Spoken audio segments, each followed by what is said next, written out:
Chapter 1, The Nebula's Edge. The scout ship Ashkelon drifted at the perimeter of the Veil Nebula, its hull scarred from skirmishes that had left most of its sister craft vaporized. Inside, the crew operated with the kind of silence only veterans of attrition wars knew, every word measured, every action deliberate. Commander Hale stood at the forward console, eyes locked on the tactical display. The nebula's swirling gases distorted sensor readings, masking signatures that could be friend or foe. "Keep the passive arrays hot," he ordered, voice clipped. "No active sweeps. We're blind enough without advertising our position." Lieutenant Cade, the ship's sensor officer, adjusted the filters. "Nebula interference is spiking. I'm pulling faint gravitic anomalies too regular to be natural." Hale's jaw tightened. Pattern, triangular formation, could be Vrax recon elements, could be debris, hard to tell. The crew exchanged glances. The Vrax Empire had grown arrogant after Procyon convinced humanity's fleet was crippled beyond recovery. They underestimated the human capacity to adapt, to fight with scraps and still bleed their enemies dry. Hale knew the Vrax would be probing every frontier, looking for weaknesses. "Mark it," Hale said. "We'll shadow the anomalies, helm minimal thrust, keep us tucked inside the nebula's veil." The Ashkelon crept forward, its engines whispering. The nebula's colors, violet, crimson, and black, shifted like a living storm outside the viewport. Cade's voice cut through the tension. "Commander, I've got a secondary signal. Low-band transmission buried under the nebula's static. It's human." The bridge went still. Hale leaned forward. "Source, encrypted burst, old fleet code, matches Vanguard's encryption suite." The name hit like a shockwave. Vanguard, the flagship destroyed at Procyon. Its black box had been recovered, but corrupted. Captain Rourke's final words had become a rallying cry. Humanity does not retreat. But if fragments of Vanguard systems were still transmitting here, deep inside the nebula, then the mystery of Rourke's last message was far from closed. "Playback," Hale ordered. The audio crackled, distorted by interference. A voice, Rourke's, emerged, fragmented but unmistakable. "Not retreat coordinates, hidden weakness." Then static swallowed the rest. Cade's hands flew across the console. "Signals bouncing. It's not a direct transmission. It's a relay, something embedded in the nebula itself." Hale's mind raced. The Vanguard had been annihilated, yet here was a ghost whispering from the dark. If Rourke had hidden data inside the nebula, it could be the key to unraveling the Vrax's strategy. "Helm, bring us deeper," Hale said. "No lights, no emissions. We're hunting shadows now." The ship slid into the nebula's heart. Visibility dropped to near zero. Hull plating groaned under the pressure of ionized gases. Suddenly, alarms flared. Cade shouted, "Contact," multiple signatures closing fast. The tactical display lit up with crimson markers. Vrax interceptors, sleek and predatory, emerging from the nebula like sharks scenting blood. "Battle stations," Hale barked. "Weapons cold until I say." "They don't know we're here yet." The crew strapped in, hands steady despite the rising tension. The interceptors swept past, their sensors probing. Hale held his breath. The Ashkelon remained cloaked in the nebula's interference, a ghost among ghosts. Then one interceptor veered, its trajectory shifting toward them. "Commander," Cade whispered, "they've sniffed us out." Hale's decision was instant. Weapons hot, target the lead, one shot, then silent. The railgun fired, a flash of tungsten accelerated to hypersonic velocity. The interceptor disintegrated, shards scattering into the nebula. The others reacted instantly, breaking formation, hunting. "Brace," Hale ordered. "We're exposed." The nebula erupted with weapons fire, streaks of plasma tearing through the gases. The Ashkelon twisted, engines flaring, dodging between clouds of ionized matter. Cade shouted over the chaos, "Commander, the signal's shifting. It's piggybacking on their comms." Rourke's message, "It's embedded in Vrax channels." Hale's eyes narrowed. "Patch it through." The bridge filled with distorted words, fragments of Rourke's voice hidden inside enemy transmissions. Their arrogance, blind spot, strike here. The crew froze. Rourke hadn't just left a rallying cry. He had buried tactical intelligence inside the enemy's own systems, waiting for someone to uncover it. Hale's voice was steel. "Record everything. If this is real, it changes the war." The interceptors closed in, plasma fire hammering the Ashkelon's shields. Sparks flew across the bridge. "Commander, shields at 30%. Hold them," Hale snapped. "We're not dying here, not before we get that message out." The ship rolled, diving deeper into the nebula. Weapons fired in short, brutal bursts. No wasted shots, no hesitation. One interceptor exploded, then another. But more were coming, drawn by the chaos. Cade's console flared. "I've got coordinates." Rourke embedded a location inside the signal. "It's here, inside the nebula, something hidden." Hale's pulse hammered. "Mark it." "Helm, vector us in." The Ashkelon surged toward the coordinates, shields flickering, hull screaming under the assault. Behind them, Vrax interceptors swarmed, relentless. As the ship broke through a dense cloud, the nebula parted to reveal a structure, massive, alien, concealed within the storm. The crew stared in stunned silence. It wasn't Vrax. It wasn't human. It was something older, darker, its geometry impossible, its surface pulsing with energy. Rourke's voice echoed one last time through the static. The secret, the weapon, humanity's chance. The bridge went cold. Hale whispered, "By all the stars, what have we just found?" The nebula roared around them, and the war shifted in that instant. Humanity's survival now hinged on a secret buried in the dark, waiting to be claimed or destroyed. The nebula's roar was a plasma torpedo detonating 20 meters off the Ashkelon's port shields, jolting the bridge crew out of their trance. Sparks showered from an overhead conduit, the acrid smell of burnt insulation and ozone sharp in the filtered air. For half a second no one moved, all eyes locked on the impossible structure looming through the cloud wall. No straight edges, no recognizable architectural markers, its surface shifting like liquid shadow, pulsing with a faint violet light that synced to a rhythm too slow to be mechanical. "We have missile locks, 3 Vrax interceptors, 800 meters and closing." Corporal Jessa Voss, weapons chief, barked the warning without taking her eyes off her console, her fingers flying across the fire control interface. "Point defense is slewing. I'm holding fire until they're in range. No warning shots," Commander Hale snapped, shaking off the lingering awe, her hand braced on the back of the command chair. "Take them out before they launch." The Ashkelon's close-in weapon systems ripped across the void, tracers stitching the space between the ship and the incoming warheads. The first missile blew apart 200 meters out, its plasma warhead detonating in a silent flash that rolled the scout ship 10 degrees starboard before the helm corrected. The second got through, clipping the port maneuvering thruster array and sending a jolt of heat and vibration up through the deck plates. Hull integrity dropped to 62%. "Shields are at 11%, the tactical officer yelled, his voice tight. 6 more Vrax contacts just dropped out of warp, 12,000 clicks out. Their carrier's emissions are picking up, ETA 9 minutes. Hale's jaw tightened. There was no outrunning them.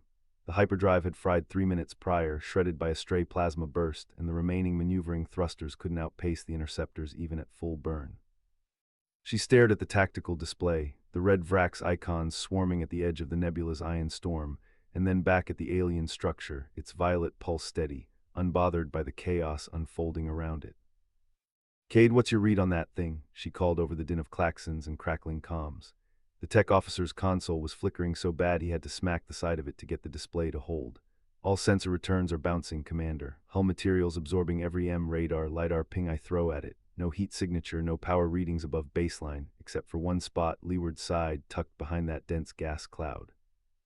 He punched a command, and a single green blip appeared on the tactical overlay, half a kilometer up the structure's flank.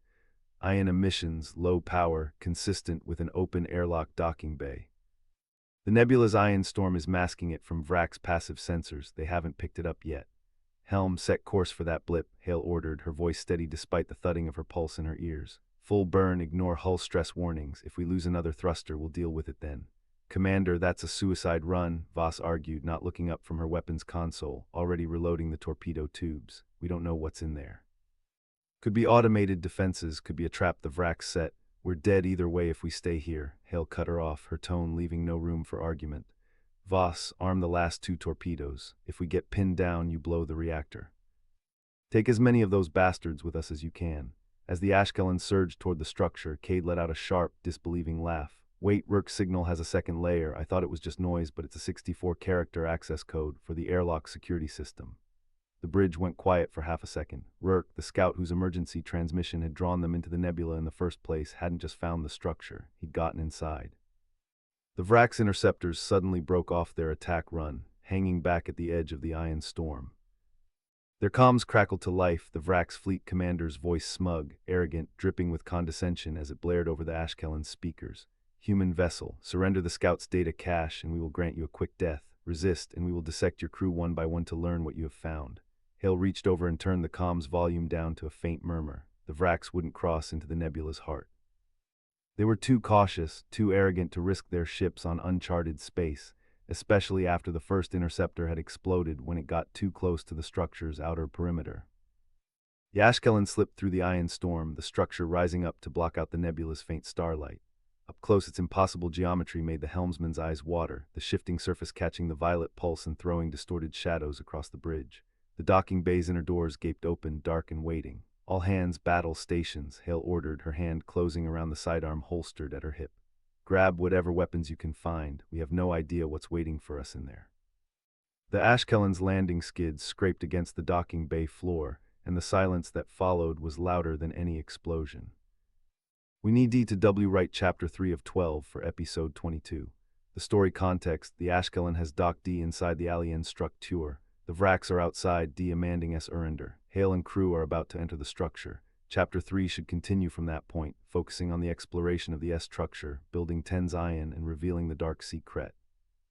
Must be 800-1000 words, no clicky acutes, crisp dialogue, ma CRO to mic row scale, clash OF impere ease, but now H humans inside Ali and structure. Use previous sent ill, third person, P as tense, hal E as POV character. Need to advance C plot, they fin D something inside, maybe the sour C of the distress signal, or a hid den we peon or the secret, keep it gripping. The docking bay's lights flickered on automatically, a dull amber glow that did little to push back the shadows. Hale stepped off the ramp first, sidearm raised, scanning the cavernous space. The bay was empty, no ships, no equipment, not even dust. The walls were smooth, seamless, the same shifting material as the exterior, but here it pulsed with a faint, rhythmic beat like a sleeping heartbeat. Reading atmosphere, Lieutenant Chen said from behind her, his helmet sensors clicking. Breathable. Oxygen-nitrogen mix, slightly higher pressure than standard, temperature 15 Celsius. Too convenient, Hale muttered. She gestured for the squad to spread out. 8 crew members, all armed with whatever the Ashkelon's limited armory could provide. 3 pistols, 4 carbines, 1 plasma cutter jury-rigged into a rifle. Not exactly a strike force. The far wall irised open, revealing a corridor that sloped downward. The amber light followed them, illuminating a path that seemed to adjust as they moved, the walls closing in slightly, then widening. The effect was disorienting, like walking through a living throat. Structural analysis, Hale said, tapping her wrist calm. Chief, what are you seeing on sensors? Nothing good, Captain. Chief Engineer Tor's voice crackled through the static. The material's absorbing all active scans. I'm getting ghost readings, shapes that shift every time I try to lock a signature. It's like the structure is actively hiding its internal layout. Great, keep trying, Hale pressed forward. The corridor opened into a circular chamber, maybe 50 meters across. In the center, a pedestal rose from the floor, and on it rested a crystalline sphere, the size of a human head. It glowed with a cold blue light, the same hue as the pulse that had drawn them in. Don't touch anything, Hale ordered, stepping closer. The sphere's surface rippled and an image flickered to life inside it, a star map but not one she recognized. Hundreds of systems, connected by threads of light, all converging on a single point, the nebula they were in. That's the Vrak's homeworld, Chen said, pointing at a cluster of stars near the edge, and that's the Concordat border. He traced a line. But these other systems, I've never seen them. They're not on any chart. The image shifted. The threads began to darken one by one as if being extinguished. The central point pulsed brighter, then went black. The sphere went dark. It's a warning, Hale said quietly. Or a record. She turned to face the squad. Stress signal we intercepted. It wasn't a cry for help. It was a download. This structure is a data cache, and whatever's in it, the Vraks are willing to kill to keep it hidden. A low hum vibrated through the floor. The walls began to shift, panels sliding open to reveal alcoves. In each alcove stood a figure, humanoid but wrong. Too tall, too thin, with elongated limbs and faces that were smooth, featureless except for a single vertical slit where eyes should be. Contact, someone shouted. Carbines raised, the figures didn't move. They stood like statues, their slit faces oriented toward the pedestal. Then, in unison, they turned to face the humans. Hold fire, Hale snapped. She took a step forward, keeping her weapon low. We're not here to fight. We received your signal. Who are you? The nearest figure tilted its head, the slit widening. A voice emerged, not from its mouth because it had no mouth, but from the air around them, a resonant, layered tone that seemed to vibrate in their bones. We are the keepers of the echo. You have entered the vault of final silence. The Vraks know what lies here. They fear it. They should. Hale's grip tightened on her pistol. What is this place? A graveyard, a warning, a weapon. The figure raised a long, spindly arm and pointed at the dark sphere. The echo is the record of a war that ended 10,000 cycles before your species learned to walk. The Vraks were the aggressors then, as they are now. They lost. We sealed their defeat in this vault, along with the means to ensure they never rise again.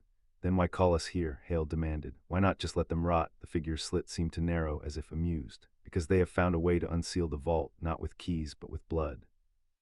They have been sacrificing entire colonies, yours, others, to feed the lock. Your scout ship stumbled upon the ritual. He died before he could transmit the full data, but you are here now. And finish what he started. A holographic display materialized above the pedestal, a countdown, numbers in an alien script, but the meaning was clear. Less than 4 hours. The Vraks fleet outside, Chen whispered. They're not here to stop us. They're here to make sure no one leaves before the lock breaks. Hale stared at the sphere, at the dark threads on the star map, at the silent figures waiting for her decision. She thought of her crew, of the Ashkelon, of the war that had already cost too much. How do we stop it? She asked. The keeper tilted its head further, almost breaking the angle of its neck. You don't, you end it. The echo contains the resonance frequency that destabilizes Vrak's neural architecture. Broadcast it across their home network, and every Vrax within 1,000 light years will be rendered catatonic, permanently. Silence. Then the keeper added, but the broadcast will also destroy this vault and everyone inside it. Hale looked at her crew, 8 faces, grim but steady. They knew the math. They'd known it the moment they docked. Then we'd better make sure the broadcast goes through, she said. The crystalline core the keeper deposited hummed against the pedestal, a low thrum only Hale's enhanced auditory implants picked up. The frequency is hardwired to Vrak's neural lattice. The entity's vertical slit pulsed faintly, its voice echoing without sound. No effect on human, Ashkeloni, or any allied species. The vault's collapse will erase this asteroid and all Vrak's assets within 200,000 clicks. You have 3 hours 42 minutes from departure to complete the broadcast. Fail and the echo unlocks. Your colonies burn first. Hale grabbed the core, shoving it into the webbing on her chest plate. Move. The run back to the docking bay was all staccato plasma fire and shouting comms. Vrak's security drones, small and needle-fast, swarmed the corridor the second the vault's outer door hissed open. Jax, his left cybernetic combat arm whirring as it tracked targets, put 2 armor-piercing rounds through the lead drone before it could fire its pulse cannon. Mara, the comms officer, crouched behind a reinforced bulkhead, picking off the others with a matte black sidearm, her shots precise, no wasted motion. Picket ships are sweeping the bay entrance. Kale's voice crackled over Hale's comms, the defector's Vrak's accent tight with stress. They've got a heavy destroyer parked over the Ashkelon's docking clamp. I can't get us out without taking direct fire. Jax, blow the side corridor hatch, Hale ordered, grabbing a fallen Vrak's plasma rifle from a dead security officer. We'll cut across the maintenance ducts to the secondary airlock. The hatch blew with a dull thud, venting a cloud of superheated gas that crisped the remaining drones. Hale led the way through the duct, the core pressed to her chest, counting seconds in her head. 3 hours 28 minutes left when they hit the Ashkelon's secondary airlock, the docking clamps hissing shut behind them. The bridge hit them with the smell of overheated wiring and burnt synth coffee. Jax slumped into the engineer's chair, plugging a data spike into the comms array's auxiliary port. Core's at 92% capacity. If we hold position for longer than 90 seconds to upload that frequency, the whole array melts, takes the ship with it. Kale, get us within 100,000 clicks of the Vrak's command ship, Hale said, strapping into the command chair. That's the only relay node that reaches the entire home network. I know the blind spot, Kale said, his fingers flying over the pilot's console. Debris field from the 2217 skirmish masks our signature, but it's tight. One miscalculation and we're scrap. The Ashkelon lurched forward, Vrak's plasma bolts streaking past the viewport as the destroyer spotted them. Sensors screamed as a missile locked on. Jax fired the point defense cannons, the explosion rocking the ship, port thrusters sparking. Thrusters damaged, Kale gritted out, wrestling the controls. We're gonna be 20 seconds short of the upload window. Hale stared at the countdown on the main display, 1 hour 12 minutes until the vault unlocked. The dark red threads of Vrak's supply lines still snaked across the star map, leading straight to the 12 human colonies they'd already marked for sacrifice. Reroute power from life support to the comms array, Hale ordered. Extend the upload window to 2 minutes, we'll make it work. Hale, that'll drop life support to 12%, Jax protested. We'll suffocate before we reach the Allied outpost. Better suffocate than let billions burn, she said. The ship buckled as another plasma bolt slammed into the shields, dropping them to 18%. Kale wove the Ashkelon through the debris field, jagged chunks of destroyed Vrak's and human warships whizzing past the viewport. When they burst out the other side, the Vrak's command ship loomed large on the main display, 85,000 clicks out. Uploading now, Mara yelled, her fingers flying over her console. The comms array glowed bright blue, the hum building to a whine. Hale held the ship steady, even as Vrak's fire hammered the shields, the hull groaning around them. Upload at 100%, Mara shouted a minute later. Frequencies live. On the main display, the Vrak's command ship's lights flickered, then went dark. One by one, the rest of the fleet went silent, drifting, their crews catatonic, the echo's resonance doing its work. Far off, the asteroid housing the vault imploded, a bright flash that swallowed the Vrak's picket ships closest to it. The comms array sparked, then died. Jax stared at his console, horrified. Cores going critical. 30 seconds until meltdown. All power to thrusters, Hale ordered, yanking the controls hard away from the Vrak's wreckage. The Ashkelon surged forward, the core screaming behind them as they fled the expanding blast wave. The air in the bridge grew thin, their breath fogging in the dropping temperature. Mara coughed, wiping blood from her nose. Allied outpost is 12 hours out, Kale said, his voice tight. Life support S at 8%. We've got 7 minutes of air left. Hale leaned back in her chair, staring at the dark, silent Vrax fleet behind them, the star map now clear of the red supply threads. She tapped her comms, opening a channel to the nearest human colony, the one the Vrax had been planning to sacrifice next. "This is Captain Hale of the ASF Scout Ashkelon," she said, her voice steady, no trace of the exhaustion clawing at her edges. "The Vrax threat is neutralized. Send rescue." "We're coming home. We need to write Chapter 5 of 12 for Episode 22. The provided context is the end of the previous chapter, likely Chapter 4. The story, Ashkelon just escaped Vrax fleet, core meltdown, life support failing, 7 minutes of air, 12 hours to outpost. They sent a message to human colony. Now Chapter 5 must continue from there. High stakes, survival, tension, no cliches, crisp dialogue. Focus on grand clash between arrogant aliens and resourceful humans. But here humans are on the brink, need to show their resourcefulness, calm under pressure. Possibly they find a way to extend life support or make contact with rescue, but the situation seems dire.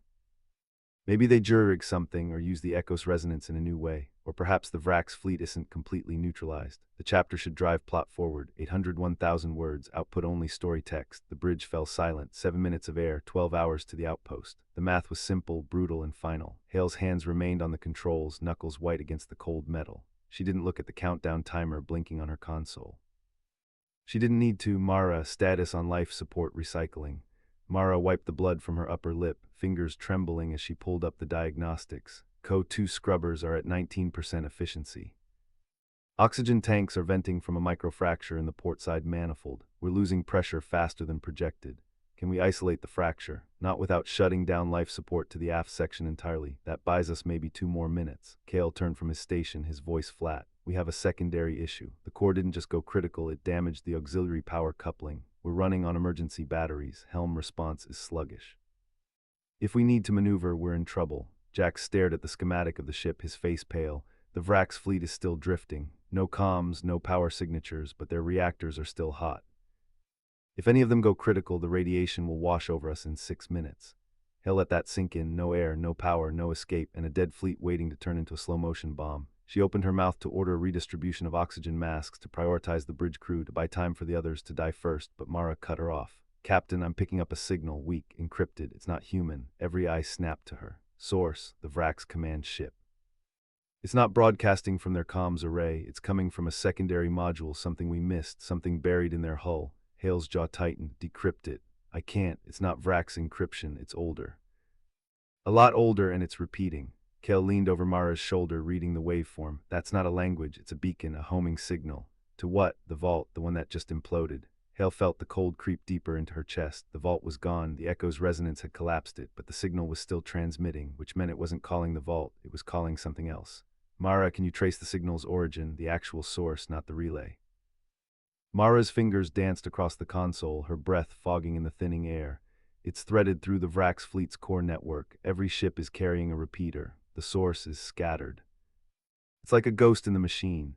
"It's a failsafe," Jack said, his voice hollow. "The Vrax weren't just guarding the vault, they were using it. The resonance, the echo, it wasn't a weapon, it was a key. We activated it. We opened the door. The bridge lights flickered. The timer hit 5 minutes. Hale killed the main display, bringing up a tactical overlay. The Vrax ships were still dead. The star map was clean, but something was wrong. The background radiation spike from the vault's collapse was receding too fast. The nebula around them was shifting, its gas clouds condensing into patterns that hadn't been there a moment ago. "Cale, what's happening to the nebula?" He pulled up a spectral analysis, then froze. "It's not a nebula, it's a construct. The gas is a shell, we're inside a structure. The vault was the anchor point. Now that it's gone, the shell is collapsing." "Collapsing where?" "Inward on us." The timer hit 4 minutes. Hale's mind raced. The Vrax had been puppets, the Echo had been a tool, the vault had been a lock, and now the lock was broken. Something was coming. Something that had been waiting inside the nebula this whole time. She looked at her crew. Mara bleeding, Jax shaking, Cale stone-faced, and herself hollowed out but still standing. "We're not dying here," she said. "Not like this. Mara, I need you to patch the reserves from the emergency transmitter into the life support system. Jax, reroute all non-essential power to the aft thrusters. Cale, prepare a distress beacon with our exact coordinates and the signal we just received. If we transmit that, whatever's out there will know exactly where we are. That's the point. If we're going to burn, we burn bright. We'll give the colony a warning, and we'll give whatever's out there a target that isn't them." The timer hit 3 minutes. Mara hacked the life support bypass, her fingers slick with blood. The oxygen levels ticked up by 0.5%, not enough, but better. Jax dumped power from the weapons array into the thrusters. The engines hummed, weak but alive. Kale locked the beacon onto the encrypted signal and keyed it to transmit on a loop. Hale took a breath. The air tasted like metal and failure. All hands, brace for emergency burn. We're going to punch through the shell before it closes. She didn't wait for confirmation. She slammed the throttle forward. The Ashkelon lurched, its starboard hull scraping against the condensed gas of the collapsing nebula. The ship screamed, the lights died, the timer hit 2 minutes, then the pressure outside the hull vanished. The nebula was gone, they were in open space. And on the sensors, a formation of ships was holding position directly ahead. Human ships, the colony's defense fleet. The comms crackled to life. Ashkelon, this is Captain Harris of the ASF Vigilant. We received your transmission. Stand by for rescue. Hale blinked, her voice cracked. Copy that, Vigilant. We're out of air, we're out of time. The timer hit 90 seconds. The Vigilant's docking clamps engaged. The Ashkelon's hull groaned as the rescue ship pulled them in. The timer hit 60 seconds. The last of the oxygen gave out. Hale's vision blurred. She heard alarms, shouts, the hiss of a docking seal, then nothing. When she woke, she was in a medical bay. Someone was holding an oxygen mask to her face. Mara was in the bed next to her, alive. Jax and Kale were sitting up, looking dazed. Captain Harris walked in, his face grim. You're lucky, your beacon cut through the interference. We thought you were Vrax at first. We were, Hale said, her voice raw. We were the key, and something else has the lock now. Harris's expression didn't change. We know, the nebula, it's gone, but the signal hasn't stopped. It's broadcasting from somewhere else now.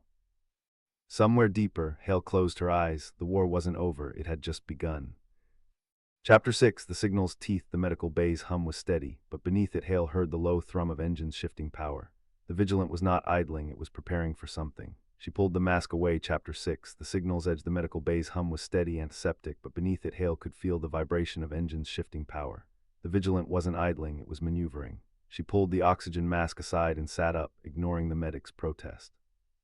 Captain Harris didn't flinch. His eyes were locked on the wall display, where a tactical map pulsed with red markers. The signal's origin isn't random, it's triangulating. Every time it shifts, it's pulling more bandwidth from the nebula's collapse. It's not interference, it's a command relay. Kale leaned forward, his voice hoarse. Command relay for who? Harris tapped the console. The map zoomed out, revealing a cluster of alien signatures, sleek, angular hulls bristling with weapons. The Vrax, they're massing, and they're not alone. The room chilled. Mara whispered, another empire. Harris nodded. The Keth Dominion. We fought them before, but never alongside the Vrax. This isn't a skirmish, it's coordination. Two empires arrogant enough to think they can carve up human colonies while we're still bleeding from the Nebula War.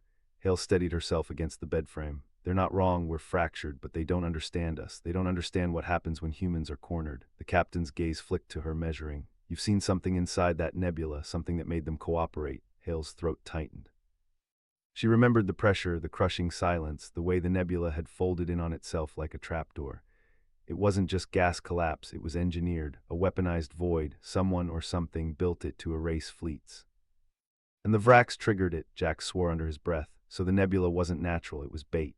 Harris confirmed with a grim nod, and we walked straight into it. The Vigilant pulled you out, but dozens of scout ships didn't make it. The colonies think they're safe behind defense lines. They're wrong. The signal is moving deeper toward the Galactic Rift. If it stabilizes there, it'll open a corridor big enough for an invasion fleet. The medic tried to protest again, but Hale shoved the oxygen mask aside completely. Then we don't wait, we strike before they anchor the corridor. The captain's jaw tightened. You're half dead, Lieutenant. And my orders are to hold the line until reinforcements arrive. Kale's voice cut in, sharp and steady. Holding the line won't matter if the corridor stabilizes. Reinforcements will arrive into a slaughter. Silence stretched. Harris finally exhaled. You're right, but if we move blind. The Vigilant can't take on two empires alone. Hale's mind raced. Not alone, use us. The Ashkelon systems are fried, but our sensor logs survived. We recorded the nebula collapse from inside. That data can track the signal's modulation. We can pinpoint the relay's anchor before it locks. Harris studied her, then the others. Mara's pale face, Jax's clenched fists, Kale's steady stare. You're battle-scarred, half-oxygenated, and barely standing, but you're also the only crew that's seen the weapon up close.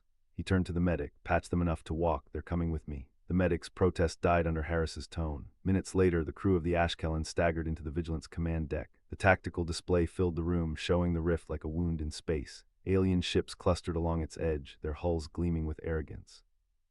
Hale pointed to the modulation spikes on the sensor overlay. There, that's the anchor point. If they lock it, the corridor stabilizes, but if we disrupt the frequency before it peaks, the corridor collapses.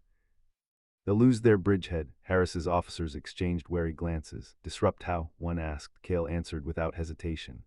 We overload the Vigilance reactor and channel the surge through the comm array. It'll fry our systems, but it'll scramble the anchor frequency long enough to collapse the corridor. The officer paled. That's suicide. Hale's voice was calm, terrifyingly calm. Not suicide, calculated risk. Humans don't throw themselves at walls, we break them. The Vrax and Keth think we'll hesitate. They think we'll wait for reinforcements. They're wrong. Harris's lips pressed into a thin line. If we do this, we cripple the Vigilant. We'll be adrift. And if the corridor collapses, those empires will know we did it. They'll come for us. Mara spoke softly, but her words cut through the tension. Better hunted than erased. The captain stared at the rift one last time, then he gave the order. Prep the surge, lock targeting on the anchor frequency, and pray the reactor holds long enough to fire. The deck erupted in motion. Officers barked commands, consoles lit up, alarms pulsed. Hale felt the vibration of the ship shift again, deeper, heavier. The Vigilant was committing. She leaned against the console, her pulse steady despite the chaos. The grand clash was coming, two empires arrogant enough to think humanity would break and one ship resourceful enough to prove them wrong. The reactor countdown began. 10 seconds. Outside, alien fleets adjusted formation, unaware of the trap about to spring.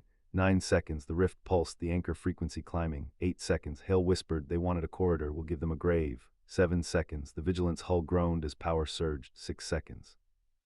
The tactical display flickered, then stabilized. 5 seconds. Captain Harris's voice rang out, steady and cold. For the colony's fire, the reactor surge unleashed. Space itself screamed. Thinking 1.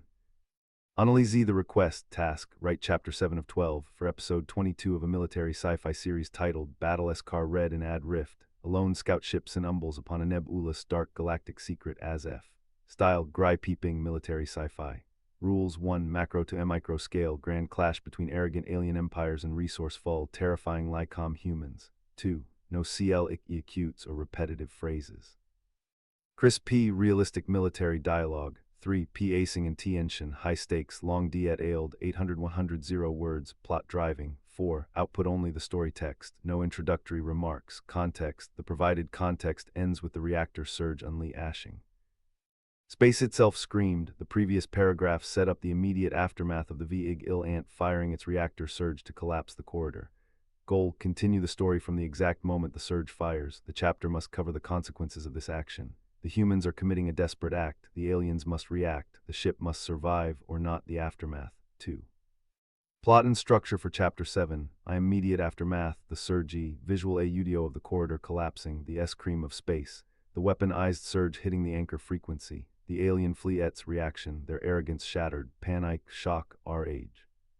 The VIG-IL Ant's own status, react or overload, systems failing. Adrift, as Harris predicted, macro scale, the empires show the arrogance of the aliens being punished. The corridor wasn't just a gate, it was a symbol of their dominance. Collapsing it is an act of war they didn't expect from a SC out ship. The VIG-IL Ant is now a prime target, but also a legend in the making. Micro-scale, the crew Captain Harris, steely resolve, giving damage control orders, calculating the next move. Better hunted than erased. Mara Li Lieutenant Hale, focus ed on survival, navigation, damage, the comm under pressure. The crew working frantically to keep the ship alive. Tension and P-acing, the immediate crisis, reactor containment failure, hull breaches, EMP-like effects. The external crisis, the alien fleet is disorganized but furious. They will hunt the VIG-IL Ant. The secret of the Nebula, the collapse might have revealed something, or the Nebula itself is reacting to the surge.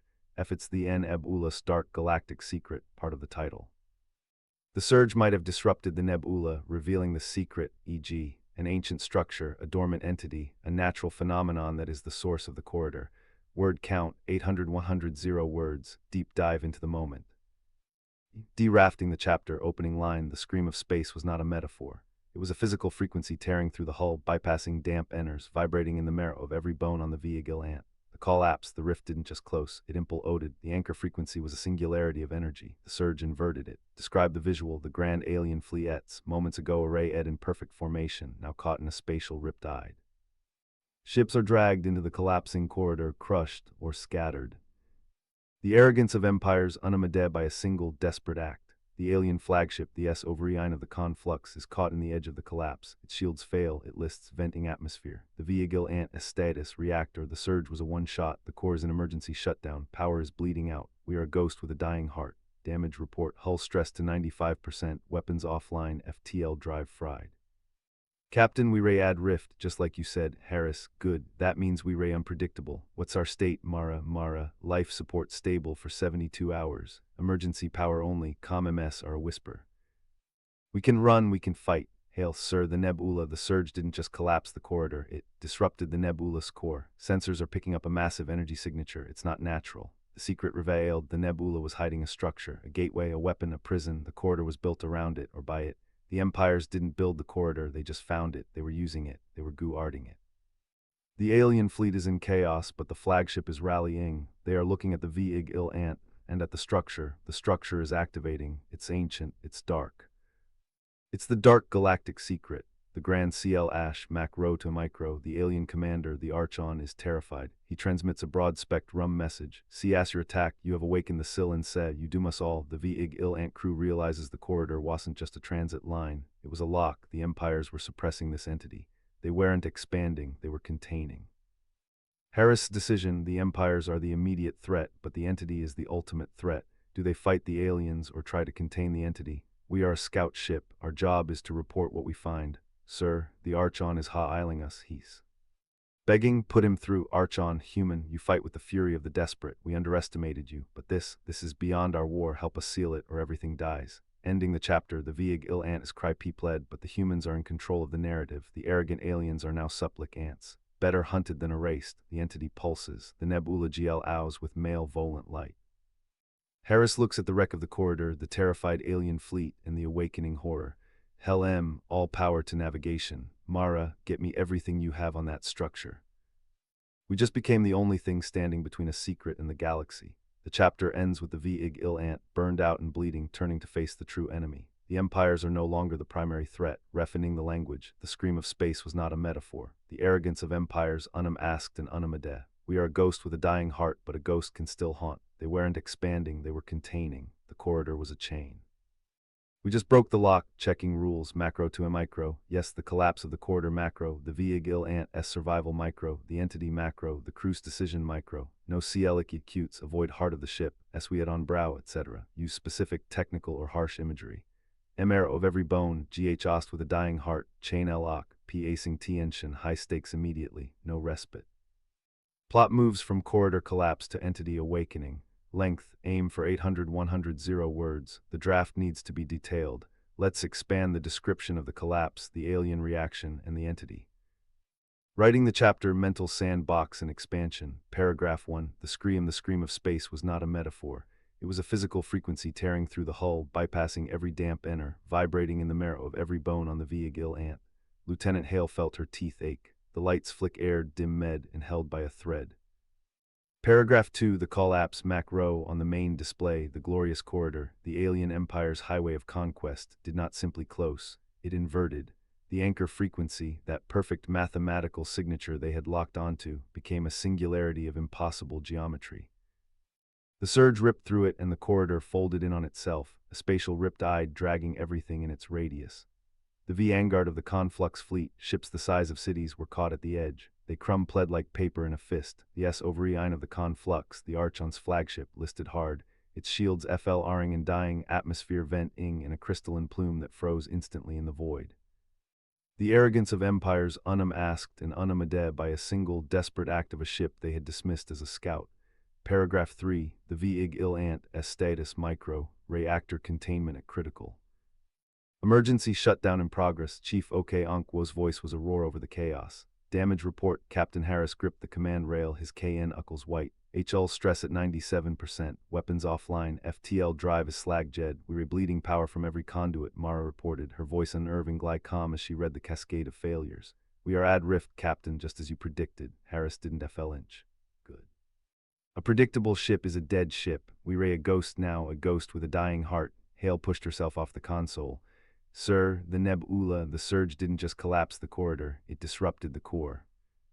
Sensors are picking up a massive energy signature. It's not natural, it's structured. Paragraph 4, the secret revealed, macro and micro, the tactical display flick aired back to life, not with enemy ships, but with a ghost image. A lattice of impossible angles, a construct buried in the heart of the Nebula's radiation storms. It was ancient, it was immense, and it was waking up. They weren't expanding, Mara whispered, her eyes wide. They were containing. The corridor was a chain, we just broke the lock. On the comm a frantic, broad-spec rum transmission cut through the static. The Archon's voice, stripped of its earlier arrogance, was raw with terror. Human vessel, see as your attack, you have awakened the Sil and Se, you doom us all. The crew of the Viig-Il-Ant stared at the structure, the entity, the dark galactic secret the Nebula had been hiding. Paragraph 5, the new equation, they ray begging, Hale said, disbelief in her voice. Put him through, Harris ordered. The Archon's avian face filled the screen, his plumage dull, his eyes frantic. We underestimated you, your fury, your desperation, but this war is nothing now. This thing is why we built the corridor, to suppress it, to feed it our waste energy. You have broken the dam. Harris looked at the wreck of the alien fleet, then at the awakening horror. Better hunted than erased, he said, repeating Mara's earlier words. We came here to find a secret. We found a war. Now we have to decide if we survive it. The entity pulsed. The Nebula GL-O'd with a male, volant, hungry light. The corridor was gone. The empires were cry-pe-pled. The Viig-Il-Ant was a broken ghost. Paragraph 6, the decision in ending Hell M, all emergency power to navigation. Mara, get me a full spectral analysis of that structure. I want to know what we are dealing with. Sir, the Archon is ha-iling again. Wants to coordinate. Tell him we ray listening, but we do this our way. We are not their soldiers. We are not their sav-ires. We are the ones who found the truth. The Viig-Il-Ant turned, its hull grow-anning, its reactor a barely contained ember. It faced the structure. It faced the secret. The chapter ended not with a victory, but with a terrible responsibility. The scout ship, Battle SCR Red and Adrift, had stumbled upon a truth that shattered the galaxy. And it was the only one left to tell the tale, or die trying. 4. Effening the draft for C-RISP realistic military dialogue and no CL-icky acutes. The scream of space was not a metaphor. Good, strong start. All stress at 97%. Specific military. We ray a ghost now, a ghost with a dying heart. Good, slightly poetic, but fits the tone, avoids heart of the ship, CL-K, by making it a metaphor for the Viig-Il-Ant status. They weren't expanding, they were containing. Excellent reveal, you have broken the dam. Good analogy. We came here to find a secret. We found a war, now we have to decide if we survive it. C-RISP, driving the plot. Let's check the word count. The draft so far is around 700 words. Need to expand slightly to hit the 800-100 target, adding more sensory detail and internal crew reactions without slowing the pace. Expansion points describe the S-ovariine of the conflux being cry-pe-pled in more detail. The shock of the alien crew describe the Viig-Il-Ant's internal damage. A fire in the port engineering bay, crew sealing a breach, the smell of ozone and burnt circuitry. Expand the description of the entity awakening, not just a pulse, but a sound that resonates through the ship. A gravitational shift, add a moment of dark humor or grim resolve from a crew member. Chief OK Onkwo reported the reactor was holding, but just barely. She's a tough old bird, Captain, but she's singing her SW in song. The entity didn't just pulse, it spoke, a low-frequency hum that vibrated through the deck plates, a language made of gravity and silence. HL watched the alien fleet scatter, hawks turned into SB arrows. She felt no satisfaction, only the cold weight of what they had done. 5. Final Polish of the chapter text, titled Chapter 7, The Silence Oak Ends, or just Chapter 7. The prompt says write Chapter 7 of 12. Output only the story text, so just start with the text. Text generation, the scream of space was not a metaphor. It was a physical frequency tearing through the hull, bypassing every damp enter, vibrating in the marrow of every bone on the Viig-Il-Ant. Lieutenant Hale felt her teeth ache. The lights flick-aired, dim-med, and held by a thread. The deck groaned under a stress it was never designed to endure. On the main display, the glorious corridor, the alien empire's highway of conquest, did not simply close, it inverted. The anchor frequency, that perfect mathematical signature they had locked onto, became a singularity of impossible geometry. The surge ripped through it and the corridor folded in on itself, a spatial riptide dragging everything in its radius. The vanguard of the conflux fleet, ships the size of cities, were caught at the edge. They crumpled like paper in a fist. The S-ovariine of the conflux, the Archon's flagship, listed hard, its shields FLRing and dying, atmosphere venting in a crystalline plume that froze instantly in the void. The arrogance of empires, unmasked and unamade by a single, desperate act of a ship they had dismissed as a scout.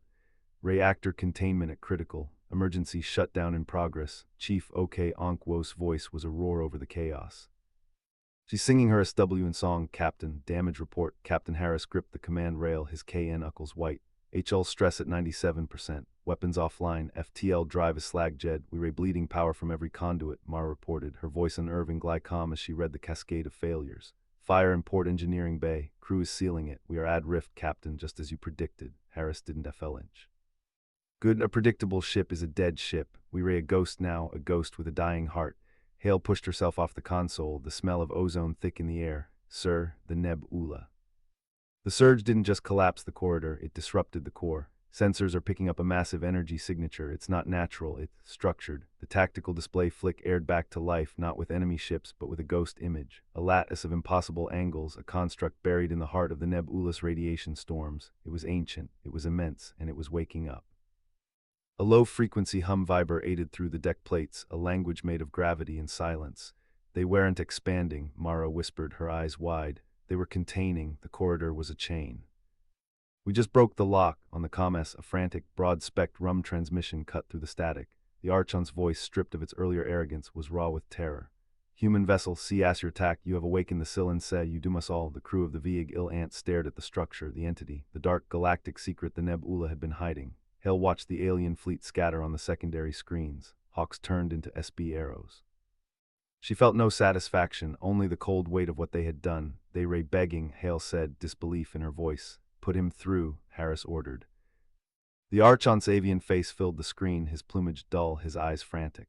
We underestimated you, your fury, your desperation, but this war is nothing now. This thing is why we built the corridor, to suppress it, to feed it our waste energy. You have broken the dam. Harris looked at the wreck of the alien fleet, then at the awakening horror. Better hunted than erased, he said, repeating Mara's earlier words. We came here to find a secret. We found a war.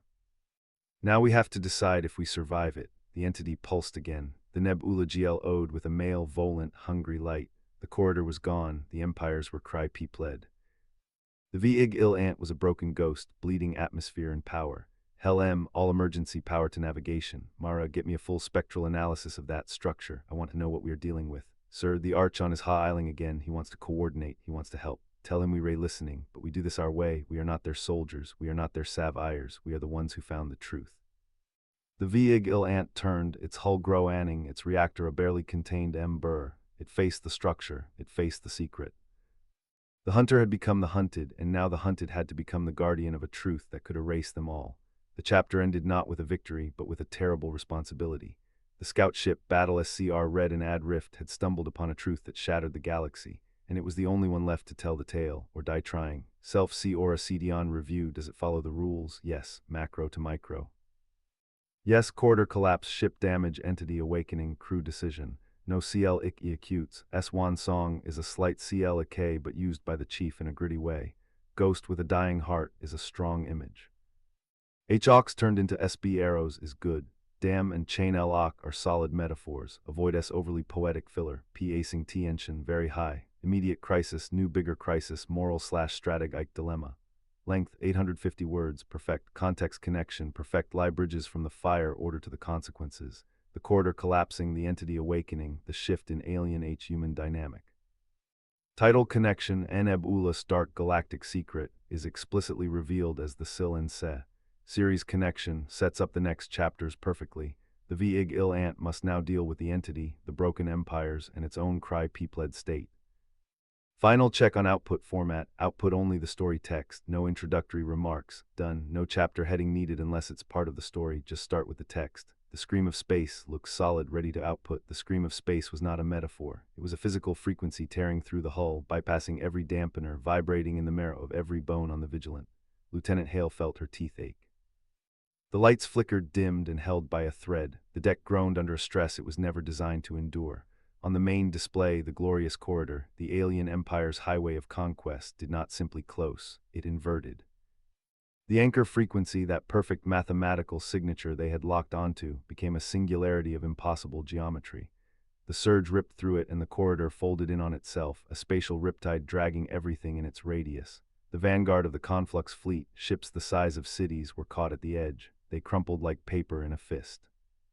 The sovereign of the conflux, the Archon's flagship, listed hard, its shields flaring and dying, atmosphere venting in a crystalline plume that froze instantly in the void. The arrogance of empires, unmasked and unmade by a single, desperate act of a ship they had dismissed as a scout. Reactor containment at critical. Emergency shutdown in progress. Chief Okonkwo's voice was a roar over the chaos. She's singing her swan song, Captain. Damage report. Captain Harris gripped the command rail, his knuckles white. Hull stress at 97%, weapons offline, FTL drive is slagged. We're bleeding power from every conduit, Mara reported, her voice unnervingly calm as she read the cascade of failures. Fire in Port Engineering Bay. Crew is sealing it. We are adrift, Captain, just as you predicted. Harris didn't flinch. Good. A predictable ship is a dead ship. We're a ghost now, a ghost with a dying heart. Hale pushed herself off the console, the smell of ozone thick in the air. Sir, the Nebula. The surge didn't just collapse the corridor, it disrupted the core. Sensors are picking up a massive energy signature. It's not natural, it's structured. The tactical display flickered back to life, not with enemy ships, but with a ghost image. A lattice of impossible angles, a construct buried in the heart of the nebula's radiation storms. It was ancient, it was immense, and it was waking up. A low-frequency hum vibrated through the deck plates, a language made of gravity and silence. They weren't expanding, Mara whispered, her eyes wide. They were containing. The corridor was a chain. We just broke the lock. On the comms, a frantic, broad-spectrum transmission cut through the static. The Archon's voice, stripped of its earlier arrogance, was raw with terror. Human vessel, cease your attack. You have awakened the silence. You doom us all. The crew of the Vigilant stared at the structure, the entity, the dark galactic secret the Nebula had been hiding. Hale watched the alien fleet scatter on the secondary screens. Hawks turned into sparrows. She felt no satisfaction. Only the cold weight of what they had done. They're begging, Hale said, disbelief in her voice. Put him through, Harris ordered. The Archon's avian face filled the screen, his plumage dull, his eyes frantic. We underestimated you, your fury, your desperation, but this war is nothing now. This thing is why we built the corridor, to suppress it, to feed it our waste energy. You have broken the dam. Harris looked at the wreck of the alien fleet, then at the awakening horror. Better hunted than erased, he said, repeating Mara's earlier words. We came here to find a secret. We found a war. Now we have to decide if we survive it. The entity pulsed again. The nebula glowed with a malevolent, hungry light. The corridor was gone. The empires were crippled. The Vigilant was a broken ghost, bleeding atmosphere and power. Helm, all emergency power to navigation. Mara, get me a full spectral analysis of that structure. I want to know what we are dealing with. Sir, the Archon is hailing again. He wants to coordinate. He wants to help. Tell him we're listening, but we do this our way. We are not their soldiers. We are not their saviors. We are the ones who found the truth. The Vigilant turned, its hull groaning, its reactor a barely contained ember. It faced the structure. It faced the secret. The hunter had become the hunted, and now the hunted had to become the guardian of a truth that could erase them all. The Vigilant's hull screamed as an aft section armor plate sheared off, drifting into the nebula's glowing haze before the entity's outer field atomized it without a spark. Engineering pinged Harris 3 seconds later, 2 dead in the port thruster manifold, radiation leaks sealing off crew quarters 4 through 7, warp core output holding at 38% and dropping fast. Mara slammed her fist on the science station console, the spectral readout flaring violent red across the bridge view screen. It's not a weapon, it's a prison. Kalian containment lattice, built 12.2 million years ago, designed to hold a void stalker. The corridor wasn't a trade route, it was a feeding tube. The Archon's empire and the Sarathi collective have been dumping their war's waste energy into it for 10,000 years to keep it sedated. You break the feed, it breaks out. The comms crackled before Harris could respond, the Archon's avian face filling the screen, plumage matted with ash, one wing torn at the base. You hold the tactical advantage. Our fleet is 70% destroyed. We will upload all lattice schematics, all weapon data we have on stalker vulnerabilities. We will stand down all weapons targeting your vessel. You must help us seal the breach. If it wakes fully, it will consume every star in the Orion arm within 72 hours. Your human colonies on Tau Ceti, Proxima, all gone. Harris leaned against the con, his uniform smudged with engine grease, expression unreadable. We're not your allies, we're not your saviors. Terms: upload all data to our science station in 60 seconds. Redirect your remaining capital ships to cover our port flank during approach. Cease all claims of ownership over the lattice. Deviate and I'll arm the Vigilant's last 3 antimatter warheads and detonate them inside the primary conduit. Containment fails either way, but your fleets go first. Vorak's beak opened, then snapped shut. He gave a sharp, jerky nod and signed off. The data stream flooded Mara's station an instant later. She called out, fingers flying across the console. 3 secondary energy conduits feed the lattice core. Overload them and we can reinforce the primary seal for another 10,000 years. But we have to manually reroute the Vigilance reactor output into each conduit sequentially. That means someone has to go into the engineering bay's irradiated access tunnel to flip the bypass switches. Petty Officer First Class Javi Rios stepped forward from the engineering crew pit, the scar across his jaw white against his soot-streaked face. My kid's on Tau Ceti, I'll take it. Harris nodded. Get him suited, engineering. Helm, bring us about for approach. All non-essential power diverted to weapons and shields. The Vigilance thrusters sputtered as it pulled out of its evasion pattern, angling toward the shifting Mercury lattice. The stalker pulsed again, a wave of sickly green light washing over the ship, viewscreen flickering, alarms blaring as hull temperature spiked 40 degrees in 10 seconds. A Sarathi destroyer that drifted too close to the lattice's outer field vanished, no debris, no explosion, just gone. Archon fleet is in position, Hale called from comms, her voice tight. No weapons locked on us per agreement. Engineering pinged next. Javi was in the access tunnel, first bypass switch flipped. Radiation levels in the tunnel spiked to lethal, but his suit's shielding was holding at 62%. The stalker's pulsing sped up, the nebula's clouds swirling into a violent vortex around the lattice. Mara yelled, her voice sharp with alarm. It's siphoning energy from our core. Output is dropping faster than projected. We've got 2 minutes to the third switch before we lose enough power to pull away. Harris barked orders, blowing a cluster of Kalian debris that was drifting toward the lattice's primary conduit, the explosion lighting up the nebula's sickly glow. Reroute all auxiliary power to the core. Give Mara every joule we've got. Javi's strained voice came over the comms a moment later. Second switch flipped, cores holding, 30 seconds to the third. Harris looked out the view screen at the Archon fleet holding their line against the last of the Sarathi stragglers at the faint, hungry glow seeping through the lattice's cracks. He keyed the shipwide comms, his voice steady, no bravado, no heroics. All hands, brace for final approach. We didn't come out here to die, and we didn't come out here to save a bunch of alien empires that tried to glass us an hour ago. We came out here to make sure nothing eats the only home we've got. Let's finish this. The Vigilant shuddered as it crossed into the lattice's outer field, hull groaning under the pressure of distorted spacetime, and the stalker let out a subsonic thrum that rattled the teeth of every soul on board. The Vigilant's hull screamed as distorted spacetime warped the viewscreen. The Archon line and remaining Sarathi stragglers stretched into warped, taffy-like streaks. The subsonic thrum from the stalker vibrated through the deck plates, rattling loose bolts from the overhead conduits, and a junior crewman's datapad clattered to the floor, screen cracking. Core output 14% and falling. Mara's voice was tight, her fingers flying across the engineering console as warning lights blinked red across her board. Shielding will fail in 72 seconds if we don't confirm third switch activation. Javi's status. Javi's strained voice crackled over the comms, punctuated by the hiss of his suit's atmospheric seal. Third switch actuator is fused shut. Nebula radiation melted the housing bolts. Can't flip it manually. Harris didn't hesitate. Raise, prep a Class 4 thermal charge, loaded onto the external mag clamp. Javi, it's en route to your position in 10 seconds. Blow the housing, flip the switch. On the hull, Javi caught the mag clamp as it drifted toward him, anchoring himself to a lattice strut with a magnetic boot. His suit HUD flashed red, radiation shielding 17%, structural integrity 89%. He primed the charge, slapped it to the fused actuator housing, and triggered it. The explosion was muffled by the vacuum, but heat seeped through his boots as the housing blew apart, twisted metal shearing off. He jammed his gloved hand into the exposed cavity, yanked the switch lever, and felt it click into place.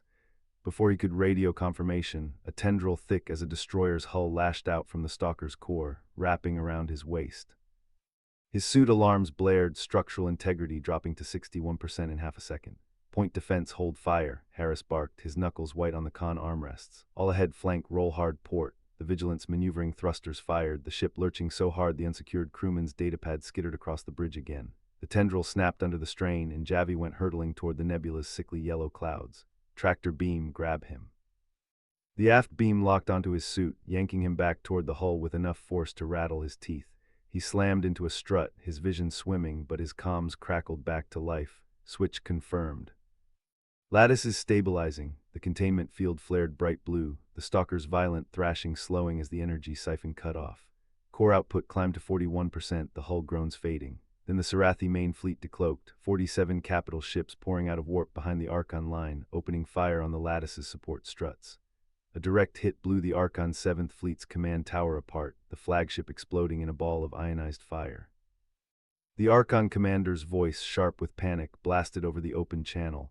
All Archon units fall back to defensive formation. We are overrun. Harris keyed the comms, his voice steady, no trace of the adrenaline pumping in his ears. Archon Command, this is USSF Scout Vessel Vigilant. We have targeting solutions on their forward lattice-boring cannons. Give us a 30-second firing window, we'll disable their batteries. You cover our port side. A beat of static, then the Archon Commander's reply. Vigilant window is open, covering fire inbound. The Vigilant rolled, its 2 spinal railguns firing, tungsten rounds slamming into the Sarathi cannons and blowing them apart in showers of molten metal. The Archon fleet rallied, laying down suppressing fire across the Sarathi line. But the stalker, weakened but not contained, let out a low, gurgling thrum, and a tendril breached the lattice, wrapping around a Sarathi destroyer and crushing it like a soda can. Lattice integrity dropping to 34%, Mara yelled, her screen flashing red as support struts blew apart under Sarathi fire. We've got 90 seconds before the stalker breaks through completely. Their dreadnought is charging its main gun aimed at the lattice core. If that fires, containment fails. Harris looked at the tactical display, the Sarathi dreadnought's gun charging, the countdown ticking down. He keyed Javi's comms. Javi's breathless voice came back, 30 seconds to airlock. When you're secured, Harris said, already turning the Vigilant toward the dreadnought. I'm ramming it. That gun fires, we all die anyway. Chapter 10, The Point of No Return. The Vigilant's hull shuddered as Harris pushed the engines past redline, the scout ship's frame groaning under the strain. The dreadnought loomed ahead, its guns charge building into a blinding sphere of energy. Every second counted. Javi status, Harris barked. Locked in. Airlock sealed, I'm good, Javi replied, voice clipped, no wasted breath. Copy, brace. Mara's hands flew across her console. Trajectory locked, impact vector calculated. If we hit at this angle, we'll shear through their forward reactor housing. Do it, Harris said. His tone was calm, almost surgical. The Sarathi dreadnought's comms cut through the channel, a guttural voice dripping arrogance. Human vessel, your defiance is meaningless. You will be vaporized and your allies scattered. Harris keyed the mic. We'll see. The Vigilant's railgun spat one last volley, tungsten rounds hammering into the dreadnought's shield lattice. Sparks cascaded across its hull, but the shield held. Mara's display screamed warnings, impact imminent, shield strength at 72%. Not enough, she muttered. Then we make it enough, Harris throttled forward. The Archon fleet's commander broke in, voice sharp. Vigilant, abort, you'll be destroyed before contact. Containment fails if that gun fires, Harris replied. We're out of options. The dreadnought's weapon reached critical charge. The sphere of energy pulsed, ready to unleash devastation. 10 seconds, Mara said. The Vigilant slammed into the dreadnought's shield. The impact was like colliding with a wall of molten glass. The ship's hull screamed, plating peeled away, alarms blared. But the momentum carried them through, shields collapsing in a burst of fractured light. Breached, Mara shouted. The Vigilant tore into the dreadnought's forward housing, ripping through armor and conduits. Explosions cascaded across the alien vessel's bow. The gun's charge destabilized, the sphere flickering erratically. Containment holding at 22%, Mara reported, voice tight. But the stalker's tendrils are pushing harder. We've bought time, not victory. The dreadnought's comms erupted in chaos, alien officers shouting, systems failing. Harris ignored it. He focused on the tactical overlay, reactor breach spreading, gun destabilizing. Javi, prep the escape pod, Harris ordered. Already on it, Javi replied. The Archon commander's voice cut in again. Vigilant, your sacrifice is noted.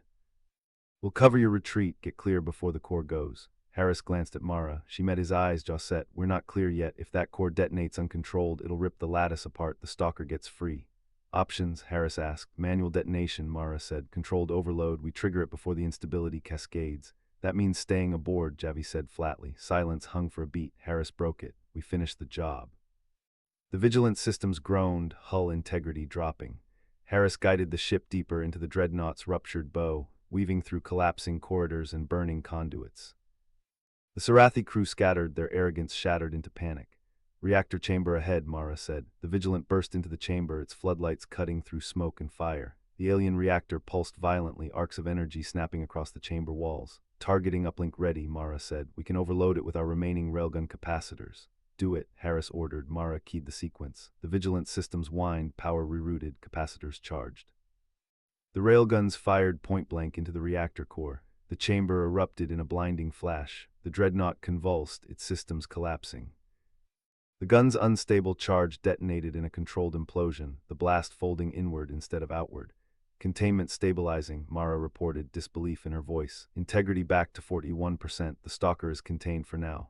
The Archon commander's voice came through, ragged but triumphant. Vigilant, you've done it. The Sarathi line is breaking, we'll press the advantage. Harris exhaled, tension bleeding from his shoulders. Copy, we're pulling back. The Vigilant limped free of the dreadnought's wreckage, hull scorched, systems failing. Behind them, the Sarathi fleet faltered, their dreadnought gone, their arrogance shattered. But Harris's eyes stayed on the tactical display.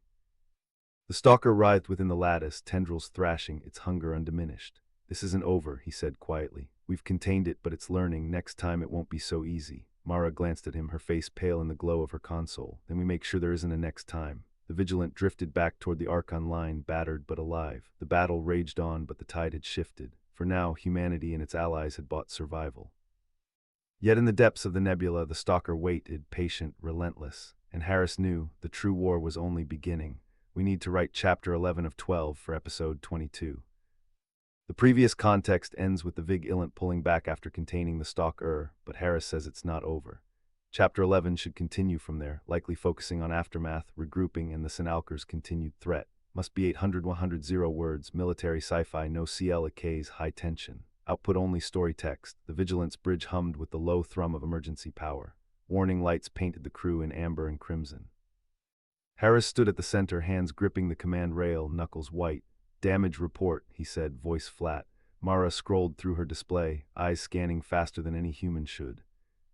Well, breaches on decks 7, 12, and 14. Atmosphere vented. Casualties 11 confirmed, 6 missing. Main reactor is stable but offline. We're running on secondary fusion. Weapons are drained. Railgun capacitors are fried. Missile magazines empty. Propulsion, ion drives are at 30% efficiency. We can maneuver, but we're not outrunning anything faster than a freighter. Harris nodded. Com status, local tight beam only. The Archon fleet is scattering the Sarathi remnants.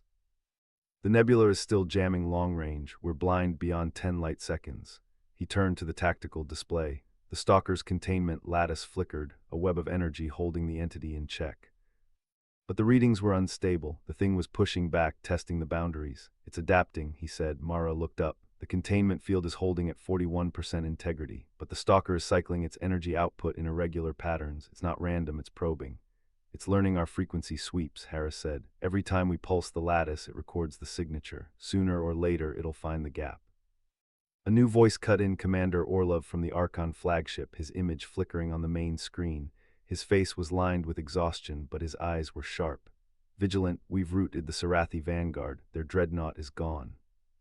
But we've lost contact with 3 of our battle groups. The Nebula is interfering with our FTL relays. What's your status? We're hurt but operational, Harris said. The stalker is contained but not neutralized. We need a plan to destroy it permanently. Orlov's jaw tightened. Our scientists are analyzing the data you transmitted. They believe the entity is anchored to a quantum resonance point within the nebula. If we can disrupt that anchor, the stalker might destabilize. How? They're working on it, but they need time we don't have. Harris glanced at the containment readings again. The stalker's thrashing was growing more rhythmic, more deliberate. Commander, I recommend we fall back to the outer edge of the nebula. Regroup, rearm, and prepare a coordinated strike. If we stay here, we're sitting targets. Orlov nodded. Agreed. The Archon fleet will cover your withdrawal. Set course for Grid 7. We'll rendezvous there in 6 hours. The screen went dark. Harris turned to the helm. Helm, set course for Grid 7. Best possible speed. Aye, Captain. The Vigilant began a slow turn, its battered hull groaning under the stress. Through the forward viewport, the nebula swirled in shades of violet and black. Somewhere in that murk, the stalker waited. Mara moved to stand beside Harris. You think we can actually kill it? I think we have to try, he said, but we need to change the rules. The Sarathi thought they could control it. We thought we could contain it. Neither worked. What then? He was silent for a moment. The ship shuddered as a secondary system failed somewhere deep in the hull. We find its anchor, he said, and we tear it out, whatever it takes. Mara studied his face. That's not a plan. That's a suicide run. Maybe, but it's the only option we have left. The Vigilant limped onward, leaving the battlefield behind. Behind them, the Archon fleet formed a defensive screen, their own ships battered but still fighting. The Sarathi were in full retreat, their dreadnought destroyed, their morale shattered, but the victory felt hollow. In the cargo bay, the containment lattice hummed, a cage of light holding back a nightmare. The stalker's tendrils pressed against the barrier, leaving scorch marks on the deck. It was waiting, watching, and in the darkness of the nebula, something else stirred. A signal, ancient and cold, pulsed from the quantum anchor. The stalker wasn't alone, it was a scout, a herald. The true war, as Harris had said, was only beginning. We need to write Chapter 12 of 12 for Episode 22. The context provided ends with the Vigilant limping onward, the stalker contained but not destroyed, and a hint of a larger threat. Chapter 12 should conclude this episode, likely with a decisive action or revelation. The rules, macro to micro scale, no cliches, high stakes, 801,000 words, output only story. Given the previous, Harris and Mara are on the Vigilant, heading to find the anchor. The stalker is a scout. The chapter should resolve the immediate threat while setting up the larger war. Perhaps they destroy the anchor but the signal is sent, or they manage to trap the stalker permanently. Must be gripping and detailed. We'll write the chapter as a climax. They locate the quantum anchor source, execute a risky plan, and the Sinalker is neutralized but at great cost. The final scene reveals the greater danger. The Vigilant's engines whined, a dying animal's last breath. Harris stood at the tactical holotank, fingers tracing the ghostly contour of the nebula's core. The quantum anchor's signature flickered at the edge of sensor range, faint but stable. That's not a natural formation, Mara said, pointing at the data stream. It's a lattice, engineered. Someone built it or something. Harris zoomed in. The structure was crystalline, kilometers across, pulsing with a rhythm that matched the stalker's containment field vibrations. The Sarathi didn't create this, they found it. We're not equipped for a deep space engagement, the helmsman said. Hull integrity at 38%, weapons are down to point defense only. Then we don't fight, Harris said. We dock. Silence in the bridge. Mara's jaw tightened. You're talking about boarding that thing. The stalker's anchor is a control node. We sever it, the entity loses its tether to this reality. The Sarathi containment field becomes permanent. And if we fail, then we become part of the signal. Harris turned to the crew. Volunteers only, this isn't an order. Anyone who stays on the Vigilant will have a chance to escape once we breach the anchor. No one moved. A young engineer named Torres stepped forward. Sir, my family's on Horizon Station. If that thing gets loose, they're dead. I'm in. One by one, the bridge crew nodded, 6 of them. Enough. The docking approach took 40 minutes. The anchor loomed, a jagged sculpture of obsidian and frozen light. Hatches, organic, pulsing, irised open as the Vigilant's scarred hull drifted into a cavernous bay. Atmosphere read as breathable, but laced with a compound that suppressed neural activity. They want us docile, Mara said, checking her sidearm. Don't breathe too deep. They moved through corridors that shifted, walls rippling like muscle. The stalker's presence was a pressure behind the eyes. Harris led, using the anchor's own energy signature as a beacon. The core chamber was a sphere of suspended darkness, a star that had swallowed its own light. At its center, a pedestal, a single black crystal. That's the relay, Harris said. Destroy it and the stalker's link collapses. Too easy, Mara muttered. What's the catch? The darkness answered. Tendrils erupted from the walls, from the floor, from the ceiling. The stalker had been waiting. It didn't attack, it absorbed. Torres screamed as his arm dissolved into a shimmering mist. The others opened fire, but the rounds passed through the tendrils without effect. It's not physical, Harris shouted. Use the containment field generators. Mara yanked the portable unit from her belt, activated it. A blue-white barrier flared, forcing the tendrils back, but the generator was failing, overheating. 30 seconds, then it's gone, Harris ran. The tendrils reformed, slashing at his legs.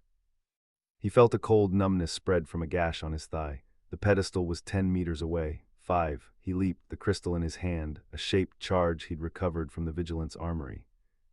He slammed it against the black crystal. The detonation was silent, a shockwave that threw him against the wall. The core chamber flickered, darkness bleeding into light. The stalker's scream was not sound, but a psychic maw that tore at his thoughts, then stillness. The tendrils collapsed, the walls stopped breathing, the anchor was dead. Mara helped him up. Did it work? We'll know in a minute. He tapped his comm. Vigilant status on the stalker. The helmsman's voice was raw. Containment field is stable. The entity is dormant, no movement, no signal. Harris slumped against the pedestal. Good. That's good, but as they limped back to the ship, a new reading appeared on Mara's wrist scanner. A pulse, deep in the nebula, not from the anchor, from beyond it. Harris, she said, her voice flat. The signal wasn't the anchor was a relay. The source is still out there. He looked at the holotank. The pulse was repeating a pattern, a countdown. We bought time, he said, that's all. The Vigilant drifted away from the dead anchor. Behind them, the nebula churned, and in the darkness between stars, the true enemy stirred awake.